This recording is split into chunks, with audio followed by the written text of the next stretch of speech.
Hello everybody, welcome to day 47 of my Quest 79 challenge. I'm very lucky today because I've got special guest Jane Hickey. Hello.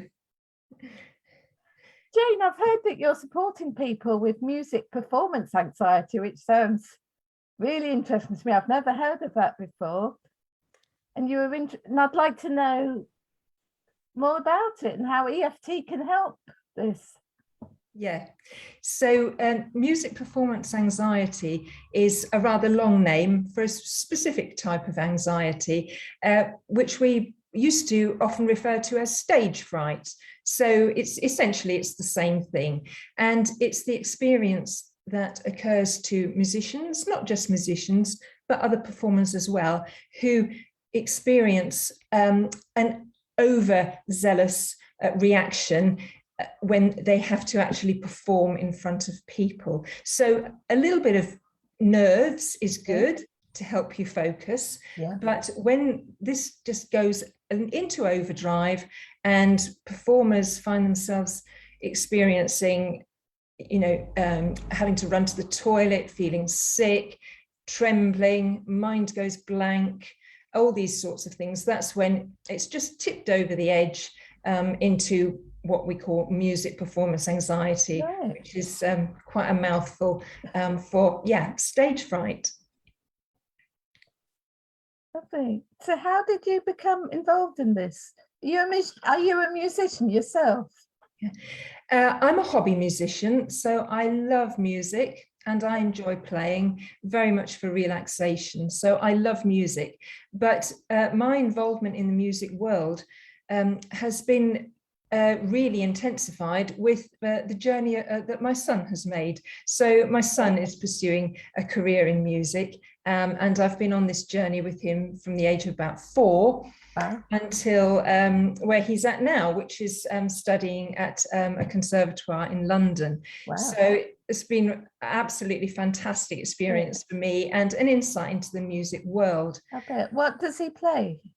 He plays classical guitar mainly. Guitar, lovely. Yeah, but I think during that journey, I made a couple of discoveries that have brought me to where I am now. And the first one was, I think when he was about 13, so he had to do a grade exam. And I was a working mum, and it was the first grade exam that I couldn't actually go with him. So I had to drop him off with his sister. But I'd set it all up. As a mum, you do. So you do what you can, everything you can, don't you? Yes. I bet you went to work feeling really guilty. Absolutely, yeah, all the guilt. And then when I picked him up, he was always very positive about things. When I picked him up at the end of the day and I said, "How did the exam go?" He said, it was okay. It was, it went all right. But he said, at the beginning, he said, my hands were really shaking. And it made it a bit difficult to play. You can imagine classical guitar with shaky hands is not an ideal combination. And it was the first time that it had happened to him. So, all the mum guilt kicked in. Oh, it must have done, I'm thinking I wasn't there with him, but it really made me aware. First of all, it made me aware of the potential problem of nerves in an exam situation for music. But also it made me realize that you can actually do something about it. So I'd always kept things very calm. And I realized that on this day, I wasn't there to just keep that calm before he went in. So that really made me aware of the problem of stage fright, as I called it. Then I didn't even know about music performance anxiety as a term. Fast forward a few years later, I think the other really powerful incident was reading an account by Rachel Landers, who is a very talented cellist, and playing the Albert Hall at a very young age. Really lovely career potentially ahead of her, and she battled with stage fright, and also ultimately because the music performance anxiety got so severe for her, she battled alcohol addiction, which almost destroyed her career. She's had time out and she's rescued it, but at that point I realized that actually music performance anxiety can be devastating. It can ruin careers. Ruin careers, yeah. Absolutely, and even ruin lives. So at that point, my interest was really heightened. And as a holistic therapist, I began researching and read extensively on the situation and finding out, what can we do about it? What causes the problem? And can we do something about it? So that's what really brought me to focus on music performance anxiety. That's really, really interesting story. And what kind of support would you offer anyone suffering with music performance anxiety? And could anyone else with any other artistic performance anxiety benefit from what you offer?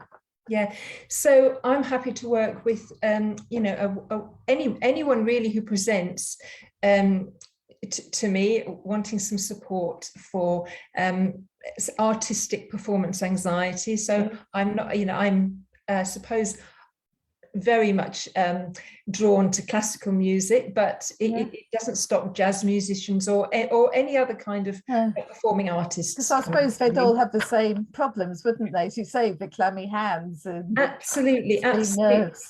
Yes, sweating excessively, shaking, mind going blank, all these sorts of things. Not what they want on stage, is it? Yeah. So initially, I would have a conversation, because there are lots of different manifestations of music performance anxiety. So I would have a conversation. I think it's very useful to stand back and to look at the whole picture, really to identify what the specific triggers maybe are for that person, and to look at what we can do about it. So I'm not a music teacher, and I recognize that preparation for performance is crucial, but I don't get involved in that relationship. So that's between the musician and their teacher. That's not something that I'm going to interfere with, but I will look at aspects of diet and lifestyle, because it's quite surprising how many little things, little changes you can do to help that people don't necessarily realize.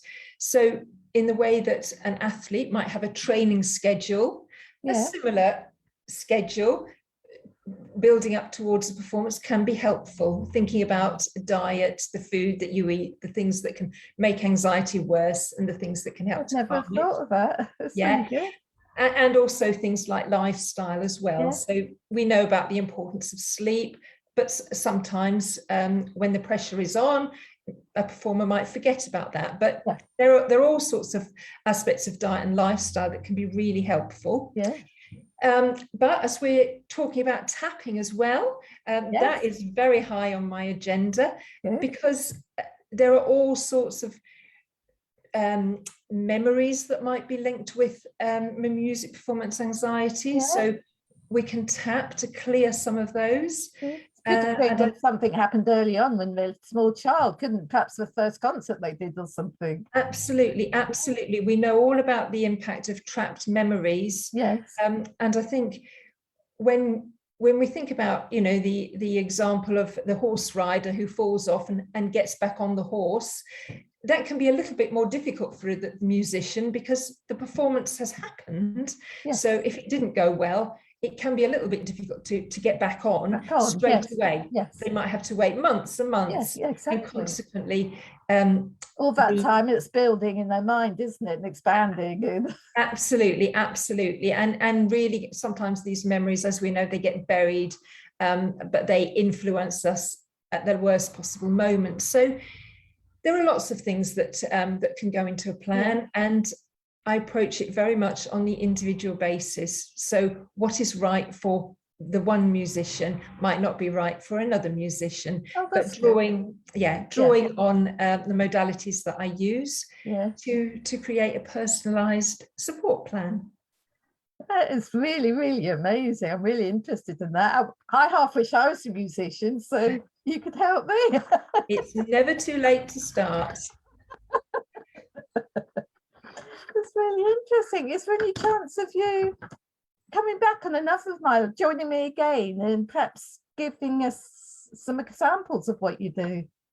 Yeah, that would be lovely. I'd love to join you in your Quest 79, and maybe come back with some practical advice. That'd be really useful. Yes, really useful. That would be lovely. We'll arrange that and I'll let everybody know. Fantastic. Thank you for coming on. It really has been interesting. Really good. Thank you. It's lovely to be here. Yeah. Okay. Okay, thanks. Bye everyone. Bye. Thanks for watching. Bye.